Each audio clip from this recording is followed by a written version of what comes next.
I'm pretty sure that everyone who listens to this lecture has had to overcome some sort of obstacle in your life. It's such a common thing that it frequently is the subject of job interview questions or college application essays. They'll say, "Tell me about a time when you had to overcome an obstacle." Just because we've all overcome obstacles, however, that doesn't mean it's easy. But challenges and obstacles come up in every life and every workplace, and one of the most important things a leader can do is help others tackle their obstacles. For this chapter, I want you to know what path goal theory is and understand what it's trying to do. Be able to tell me what the 7 obstacles are and how leaders can overcome them. Know what the underlying assumptions of expectancy theory are and how that relates to path goal theory. Know which 3 areas lead to high motivation and how leaders can help. Be able to identify the 4 leadership communication styles identified as part of path goal theory and when you should use each style. Note that everything after the first study guide question has some overlap with the second question because they're related to the obstacles. This may not make sense right now, but bear with me. It will by the time we're done. The textbook provides you with a basic understanding of path goal theory, but I want to go a little deeper into it here in the lecture. A good starting place is this quote, because path goal theory concerns itself with leaders helping followers be both more successful and more satisfied. First, you need to know that path goal theory is one of the most commonly studied situational leadership theories. This theory was innovative when it appeared in the 1970s because it shifted attention away from the task relationship focus of leadership communication research and on to follower needs and motivations. In a practical sense, it's important because it offers leaders a roadmap that gives directions about ways to improve follower satisfaction and performance. The theory is designed to explain how leaders can help followers along the path to their goals by selecting specific behaviors that are best suited to followers' needs and to the situation in which the followers are working. By choosing the appropriate style, leaders increase followers' expectations for success and satisfaction. In other words, a leader should adjust their style to meet the followers' needs. This adjustment is done by choosing behaviors that complement or supplement what is missing in the organizational setting. Path goal theory aims to improve follower performance and satisfaction by focusing on follower motivation and the nature of work tasks, and asserts that leadership generates motivation when it increases the number and kinds of payoffs that followers receive from their work. Leadership also motivates when it makes the path to the goal clearer and easier to travel through coaching and direction, removing obstacles and roadblocks to attaining the goal, and making the work itself more personally satisfying. In brief, path goal theory is designed to explain how leaders can help followers along the path to their goals by selecting specific behaviors that are best suited to followers' needs and to the situation in which followers are working. By choosing the appropriate style, leaders increase followers' expectations for success and satisfaction. You probably recognize the bottom figure as figure 13.1 from the textbook. It lists the 7 obstacles that get in the way of achieving the goals that are addressed therein. Compare this with the figure above it from Northhouse's other leadership communication book, which is another way of looking at path goal theory.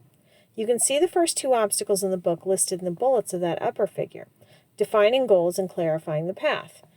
That is, basically, clear directions. This is the idea of explaining what someone is supposed to do and how to do it. There is research that a leader's communication style significantly influences follower satisfaction and affects their intent to leave or stay in an organization. So understanding and employing the concepts in path goal theory are important for organizations who want to enhance follower engagement and motivation and reduce turnover. To put this into an example that you may have already experienced, think about a class that you hated. The professor's teaching style probably influenced that, maybe even led you to drop the class. We're going to look at obstacles, but also how communication style and situational factors influence follower motivation in this theory. The book defines obstacles as a hindrance, problem, or hurdle that gets in the way of followers and makes it difficult for followers to reach their goals. Anything that has a negative impact on follower performance could be called an obstacle. Obstacles are important for leaders to recognize because they provide clear cues for what leaders can do to help followers. Learning about and dealing with obstacles is an effective way to improve your leadership. Two of the key challenges for helping people overcome obstacles are figuring out what the problems are and determining what should be done to solve them. I'm going to skip over the first two obstacles, unclear goals and unclear directions, because the book does a sufficient job of covering those. Instead, I want to dive in on the third one, low motivation. This is the one that many of you may be too painfully familiar with. My conversations with students have been filled with laments about how hard it is to get motivated, even when you know you need to do something, like apply for an internship or study for a test. And even when not doing that thing will have major consequences for your lives.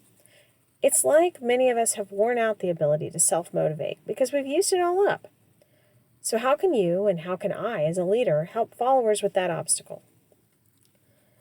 As you read in the book, path goal theory is based on expectancy theory, which is a theory of organizational motivation. Expectancy theory states that followers are more motivated to be productive when they believe the effort to accomplish the task will lead to a valued result. Leaders have a big role in impacting how followers perceive task paths and goal desirability. They should communicate expectations and anticipated rewards clearly, as well as help followers overcome obstacles for the task. When I'm talking about the obstacle of low motivation, there are three areas that require some additional attention. For motivation to be high, leaders need to help individuals feel competent, get what they expect, and value what they do. Let's look at this in more detail. Help others feel competent, or what expectancy theory calls effort or expectancy. This is a common need for all. All of us have a need to feel competent. If we don't believe we can do the work at the expected level, we will not feel motivated to do it. So how can we communicate to followers in a way that helps them feel competent? An employee would be gratified to hear the manager say, "You did that assignment exactly the way it needed to be done." Or state something like, "This is a challenge, but you're capable, and I'm here to help." Help others get what they expect, or what expectancy theory calls performance or instrumentality. In this case, the follower wants to know if their hard work, effort, will be rewarded. A leader also needs to make sure that motivated individuals have realistic expectations associated with meeting those goals. A leader should make sure the outcome that individuals expect from their effort is achievable and will likely occur. For example, will a good performance review lead to a raise? She must confirm if those outcomes are realistic. Will that raise be the amount they expected? She must ensure their realization. If it's an achievable and realistic outcome, the leader needs to make sure the person gets the outcome if they met the performance expectation. So make sure the raise or bonus actually went through. Help others value what they do. As you're probably coming to see, these aspects can be interrelated. Without a valued outcome, people are not motivated to put effort towards a goal. As a leader, the challenge is to help others see the value in their work performance, so then they have a valued outcome and are motivated to put effort towards their goal. The key is to help others feel good about those things towards which they are directing their energies. Here are some examples of ways of appreciating work: monetary rewards, positive personal feedback, special achievement awards. The overall challenge with expectancy theory for a leader to fully understand the goals of their followers and the rewards associated with the goals. A leader needs to figure out what about work is rewarding to followers and how they can help the follower achieve the goal and make those rewards available. The book talks about the 4 leadership behaviors across 4 obstacles. Instead, we are going to look at the 4 leadership communication behaviors and then apply them to the nature of followers and tasks. Again, this is drawing on Northhouse's 2019 leadership communication text to look at this from a more communication-based angle, since that's what we're most interested in this class. Now that we have a better understanding of motivation, or expectancy theory, let's look at path goal theory again. This is a more developed model of what we saw in our previous path goal slide. We still have our path and goals at the bottom, but we know that motivation is key in that path. The stacked boxes we see are the other major components of the path goal theory: leader behaviors, follower characteristics, and task characteristics. You'll see some of the obstacles in our book covered in follower and task characteristics. What's important to note is that these stacked boxes point to motivation.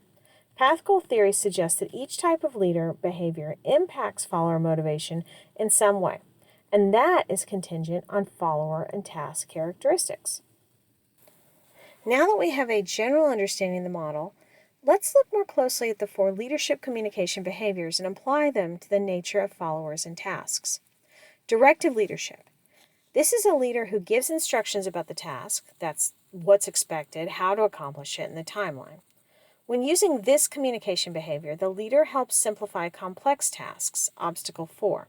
The thought is that in spelling out explicit expectations and removing ambiguity related to tasks, followers have the clarity needed to do their jobs. This type of leadership involves setting clear performance standards and making rules clear to followers. Think of this as procedure-related communication. It's task-focused and is about planning, organizing, policy setting to guide the follower. For example, think about when I give you an assignment. There's always a set of written directions that gives you a very detailed explanation of how to accomplish the assignment's tasks, usually step by step, and there is usually a rubric somewhere in it, alerting you to how you'll be evaluated so you can plan accordingly. Supportive leadership. This style is more relationship-focused. It involves being friendly and approachable and attending to followers' well-being. With this style, leaders try to make work pleasant and have a connection. Leaders treat followers as equals and respect them. It is focused on interpersonal communication and looks to craft a positive climate. Remember Chapter 8? This style can be used when work really has simple tasks. Obstacle 5. Participative leadership. Communication is designed to solicit opinions and ideas from followers for the purpose of involving followers in decision-making. A leader using this style listens and incorporates followers' suggestions. He or she increases group performance through member participation and shared goals. This style of leadership is very focused on involving followers and thus addresses the obstacle of low involvement. Obstacle 6. Achievement-oriented leadership.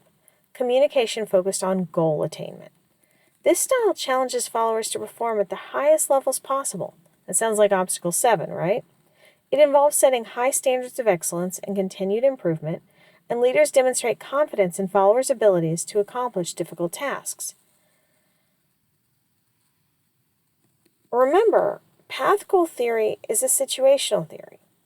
The point is to help followers be motivated to reach their goals and help clear obstacles for them. The way we can do that is through leadership communication styles. So, above everything else, path goal theory is about the leader adapting the style of communication to suit the situation and follower. So leaders will select a style that provides what is missing or is an obstacle in the work setting. Leaders don't have to stick to one leadership style. They're not locked into a style. That is the brilliance, I think, of path goal theory. It acknowledges that leaders themselves can adapt and should adapt. Leaders might exhibit any or all of these styles that we've just discussed with different followers and in different situations. The key is that they're going to adapt to the situation and the follower needs. That leads to the 2 other components of the model, followers and task characteristics.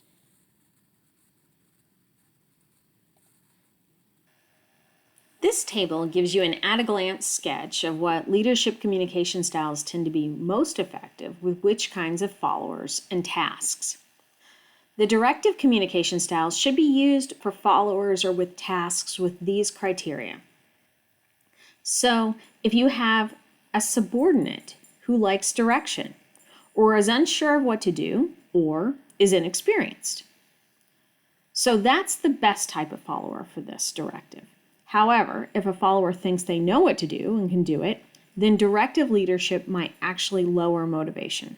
No one likes being micromanaged or watched over. For the task, directive communication is most effective when the task is unstructured. That means the components of the job are not set to a schedule or timeline. They just need to be accomplished. Or if it has ambiguous expectations of what to do, has unclear rules, or is complex, so there's lots of moving parts. When should supportive be used?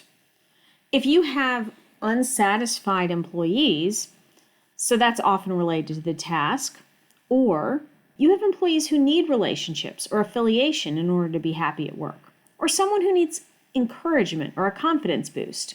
So, someone who might have the skills to accomplish the goal, but not the confidence. So, what kind of task is best for supportive? When you have structured tasks that are stressful, tedious, boring, frustrating, difficult, or dissatisfying, like assembly line work, supportive works really well.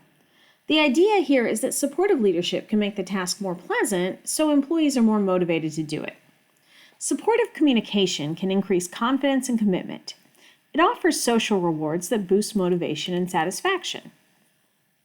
Supportive communication could look like a boss expressing appreciation for a follower's effort on a difficult task. Now, supportive communication is less motivational when tasks are already enjoyable and stimulating. Participative should be used when followers want ownership of what they do, or they want independence.